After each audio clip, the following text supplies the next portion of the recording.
the first to know in Nsem-Pii TV. Uncle Kwesi Pratt Jr. se sasem we waka na obesan asisu biem. Uncle Kwesi Pratt se NDC amanyekuo no a ne mre bi a etwam no Uncle Kwesi Pratt ehu ene won modebo e wo Ghana ba kwasem no osinya that same political party no na Kwesi Pratt se ohun ni bio na CCA se ope one of the political parties are useless in Ghana politics pa NDC amanyekuo no na yenyina yenim Uncle Kwesi Pratt bobre ewo NDC amanyekuo nim na ose edu baabi na se otenase na ohwe kwan a NDC amanyekuo no efa so won campaign since a bon ekoyi John Dramani Mahama ote ho a na ne raho because Kamia say Dr. Mahmoud Bawumia ankoye bibia NDC amanyekuo no any topic bi a won ekwa akokatre one man for because ose se ohwe John Dramani Mahama ne NDC amanyekuo no manifesto a won edeba ya Uncle Kwesi Pratt say ohu ne kon empo na wo hu ne nan na afi 24-hour economy initially one edebe to dwa no emuntrete mu kran so aye den entitre se NDC amanyekuo na nkasa aye confused enti baabi a ubehu se John Dramani Mahama gina bia afi na to ne se o ka se Ghana for enya atwom asofofo imams for enom ne wona ka ekeke ka ho hypocrite because enyoma bi wo ho a ekoso ewo NPP aban ni mu a enka yo no na aban mu a enka yebetimi kra ayeku de etia no Uncle Kwesi Pratt se wote sanse mu abi se ya na ne rap ko pa se political party a ono Uncle Kwesi Pratt se na owo mu jedie no afei de sa jidie ni nyina ebi eni ho bio na de o se etwa ne nsu no mu kra enra se okopie mu ewo isi akache a suban a NDC amanyekuo no eda na di no Uncle Kwesi Pratt se ote ho na ohwe TV na odwene ho a onte ase se doctor omanebo ama etimi alowa no ho to the standard se o kwa akoko number a yede be ma ewo ballot paper eso ewa bra number no ba bi yede obetu bia se wo na obedi nkunim a eyewo na obedi nkunim it doesn't matter ba bi a yede ebekọ akoto afei de ba bi a NDC amanyekuo no akodu no na Uncle Kwesi Pratt se onu ne ho da se oka se emre bi atwam NDC amanyekuo no the most useless political party no ebesan asisu ebio na yenko tie. Okay. This one says NDC is the most useless, and useless is in quote, political party in Ghana, according to Kwesi Pratt. He explains that it is the most docile and ineffective political party in Ghana's history. NDC's General Secretary, Honorable Fifi Kwesi. It's a question. You have to just clarify that for me. Please answer that for me. The NDC sat direct opposite the New Patriotic Party. I sat Mr. Macmenu, Mr. Kofi Akpaloo, presidential candidate for a political party, loved New Patriotic Party, our presidential candidate, so much that when he had balloted for his position, he was swapped. I don't know where this is coming from, and we must not at any point entertain such idea or thought in our discourse. Not at all. Nothing of that sort happened. I think we must throw this issue into the marine. But for you, the entire process yesterday and the chaotic scenes that we witnessed between your side, the NDC side, on this particular issue, balloting should have degenerated into the scenes that we saw yesterday. Most people have described it as very disgraceful. Well, I think that those opinions, you cannot vouch for their defense. But for me, we went in to honor the invitation from the Electoral Commission. The EC spelled out to us the mode of conduct of the whole exercise, spelled out the rules of the game. At a point, our colleagues NDC decided to examine the balls that the numbers were going to be placed into. And so Dr. Maneboama, Director, IT and Elections, the General Secretary, Honorable Fifi Kwesi, took time to examine all the 9 balls in the big vase. When they were done, and they did this examination based on the nature, the form, the character, and the weight of that small ball. When they were done, APC, Dr. Ayariga, this same. LPG, Mr. Kofi Akpaloo, this same. And others also observed the balls. EC, before all the political party representatives, inserted the balls into the ballot papers into the balls, put them in a vase, and said that the picking of the ballot was going to be in two phases. The first phase will be to know when you ballot to be on the ballot paper. And the order of inviting parties or representatives to pick on their principal was order of filing. You are aware that the EC opened nomination between 9th and 13th. After New Patriotic Party filing, others also filed. And so we're the first to be called. And so they said that when you pick the ball, you open it and show your number. The New Patriotic Party picked first, and we had number 1. And other parties picked in 10. LPG had number 8, GUM number 3, APC number 2, NDC picked number 7. NDP was 4. Madam Ekiadonko was not around then, so CPP picked 9, and GCPP picked number 6. The only number remaining when the ball was open was 5. So in the order of picking to be on the ballot, New Patriotic Party was going to be first, the APC second, and in that order. After that phase, NDC, when we were just about to go to the second phase, said they want to examine the balls again. We yielded. NDC issue was that there was one ball that was unique, and that it has introduced some level of biasness into the whole exercise. They are not in a position to accept a different ball being swapped into the whole arrangement, and that they want the first round that has been done to be nullified and a new one done. And there should be an independent person to fold the papers into the balls to conduct that set of run again. And New Patriotic Party said, no. We agree that the EC has administrative arrangements of conducting this was, and this is not the first time we are in for ballots.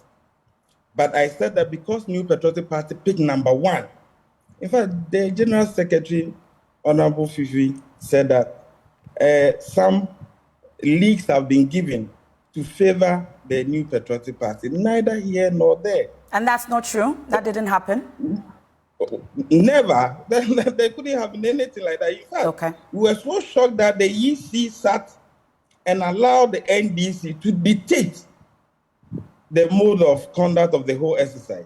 And so I will not describe that scene as chaotic. Yes, we exchanged our ideas on how the whole exercise must be allowed to flow. So when the second round came, the NDC observed the balls again. That particular ball they raised concern about was taken out. New ball was introduced for us to have 9 sets of balls to go through the second round. They said that the vase that contained the balls, the transparent vase, should be changed, and that they should bring polythene back, opaque polythene back, so that the balls will be slotted in. Well, and these are stories that we've told, at least from yesterday. We watched it live as well. So we will not want to go through the entire process as you narrated, but at least some of the questions that have come up, you have, spoken to them. You insist that the NPP was not giving an unfair advantage. For that happened yesterday, the chairperson of the Electoral Commission, Mrs. Jean Mensah, addressed the press.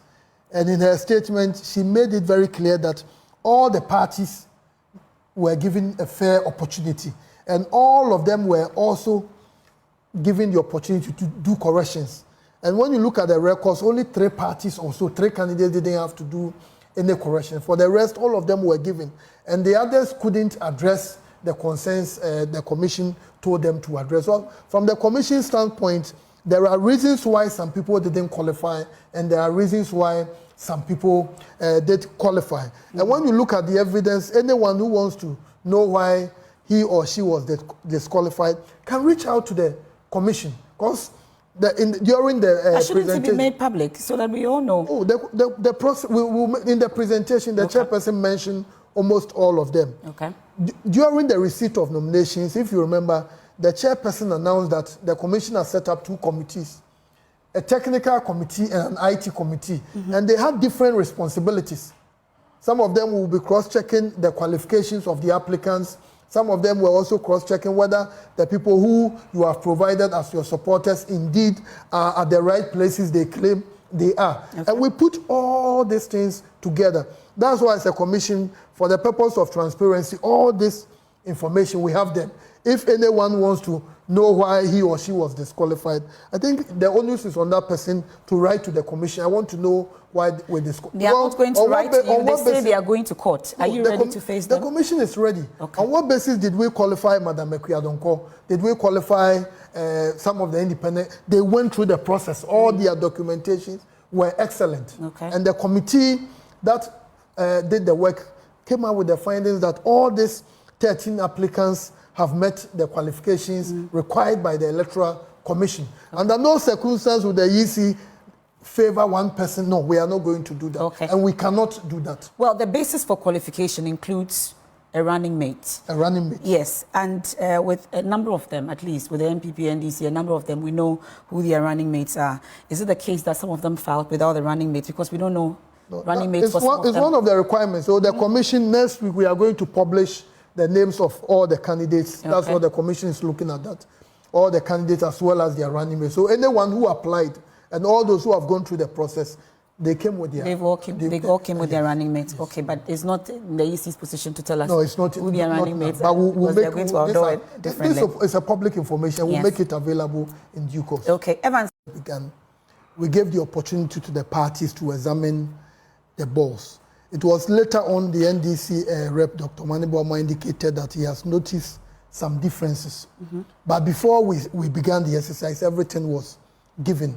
And this was done in the full glare of the media, all the political parties, including the independent presidential candidates or their representatives. So we believe that the processes were extremely transparent. So along the line, when the NDC rep raised the flag that he believed one ball was so different from the others, the commission decided that this was an activity we were undertaking for the political parties as well as the good people of Ghana. So if by removing that ball, the process will be able to continue, why don't we allow that? And then if you know, the surprising thing is that we had 9 political parties going through the process. Each political party has, a percentage of about 11.12 or so to get maybe the number 1 slot. And you know, Doc indicated that some of the independents were even complaining. Why are we not adding them to the mix? So when we finished and we're even doing the one for the independents, not knowing all of them were also clamoring for the number 13. And the independents are only 4. So I was even telling them that all of you want number 13 and you are only 4. That means 25% chance of getting it. And the political parties are actually 9 and they are fighting for a particular slot. So clearly, from the EC standpoint, everything was done transparently. As an institution, we don't exist for ourselves. We do so for the people of Ghana. So once the NDC raised the red flag, let's go ahead and let's make sure that we put the necessary measures in place. And we've noticed some people have raised concerns about the paper, the polythene bag that was used. It was an improvised mechanism. In a digitized world like this, we are still doing manual. In that particular moment, the NDC strongly expressed that no, that transparent vase may end up giving an advantage to one. So we had to improvise something instantly. And without that, the process wouldn't have continued. We recognize there are many political parties in our system, but we do also recognize that there are 2 main, and it's always good to ensure that there is some consensus between these 2. And it's a major, I think Dr. Jamna Buaji mentioned it, we lack consensus on certain basic things. So the EC was pushing for that consensus. So although the MPP side did not agree, the EC made it very clear to them that if that was going to ensure that the process will be able to move forward and we'll be able to achieve the results for which we had gathered, we'll go ahead and use that particular mechanism just to ensure that we may end up with a very important a conclusive process. But more importantly also, is the EC considering moving away from this manual process and digitizing it like we've seen elsewhere? No, I think this is something the Commission will certainly look at it, and I strongly believe that in 2028 it's going to be much, much better than what we've witnessed. And you know, everything was transparently done, but we've seen the issues that have come up. So the Commission will go back to the drawing board and will certainly look at it. So the concern has been raised also about what then happens to the parliamentary paper, for instance. Is it the case that the MP's ballot will be designed differently so that the NDC can still maintain their number 8 spot amongst others? What exactly will happen? Currently, the regime we are using hasn't changed. So, as Mr. Adams expressed, that one is not going to happen at the constituency level. But what we do is that, I think for the MPP, because it's number one, everywhere in the parliamentary constituency, they are going to be. Okay. And I think what Honorable Adams has said is very, very important, because as a party, you want to project that everywhere you go, our candidate in that constituency, our candidate here, our candidates are occupying this position. So it's something, these are some of the things the parties can bring to the attention of the EC, and we'll be able to look at it. We don't run a party list system. Yes. So, I mean, I would agree if that is, because I understand why the parties want that. They want recognition, but our system doesn't run a party list system to associate your presidential candidate with your parliamentary candidate. It's the parliamentary system is a completely different from the presidential one. So I think if we are looking at balloting at parliamentary level, it has to be a different logic, you know. So that's science that he talks about. Unfortunately, in 1992, for example, it was as to the time of what? Submission. That's right. So it varied. Some people even went and slept at so that they can have the first slot. And the presidential was not linked to parliamentary because even the presidential was in earlier. Yes. The presidential was earlier and parliamentary was later. Exactly. So it was in 1996 that we decided to bring the two together. And subsequently now we've decided that you don't need to ballot parliamentary at the constituency level. So once you ballot at the national level, then it should apply. Now the problem is you have some parties that do not have candidates in every constituency. So take it for example, in 2020, Nana Addo Dankwa Akufo-Addo picked number 1. Yeah. John Dramani Mahama picked number 2. Yeah. So for all of us, it was 1 and 2 everywhere. There was no problem. Today, the two parties that have candidates in all the 276 constituencies, one picked 1, another one picked 8. So you go to a constituency and his candidate in that constituency may be number 4. Depending on the candidates that filed there. So you come to my constituency, only 2 of us filed. So I won't be 8, I will be 2. You go to another constituency, so there will be inconsistency as far as the NDC is concerned. That's what I'm saying. Is this something that the Electoral Commission must have science behind it. And because you close nominations before balloting, the EC should have the data that these political parties filed in all the constituencies. So let's give, like the way FIFA does, they seed some countries before they put the other ones in the seeded ones. So let's see political parties that filled candidates in all 276 or the 2 topmost or the 3 topmost ones that have close to the total number of constituencies. And let's ballot for them first. Since we are not allowing parliamentary balloting separately, then when we have done so, we come to the other parties that some don't even have parliamentary candidates. Some don't even have parliamentary candidates. They are just like independent parties. But that's what we have to wait. So that's why we but I'm sure it's something that the EC would look at going forward. What we do is that when we undertake an activity, we do a review. And this is one of the interesting things that, and I share